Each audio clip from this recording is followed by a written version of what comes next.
RSS Chief Mohan Bhagwat will arrive in Manipur on November 20, marking his first visit to the state since ethnic violence erupted in May 2023. According to RSS State General Secretary Tarun Kumar Sharma, the three-day trip in Manipur will be part of RSS centenary celebrations. During his stay, the RSS chief will hold series of interactions with citizens, entrepreneurs, youth leaders, and tribal representatives.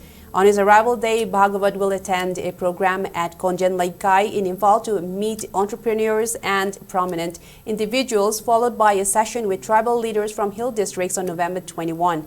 RSS functionaries confirmed that visits to relief camps sheltering thousands displaced by the ongoing violence are not planned, emphasizing that the trip is primarily an internal organizational engagement. It may be noted that Manipur has witnessed severe clashes between Meitei and Kuki-Zo communities since 2023, resulting in more than 260 deaths and widespread displacement. The state has been under President's rule, with the assembly placed under suspended animation after N. Biren stepped down as Chief Minister of Manipur.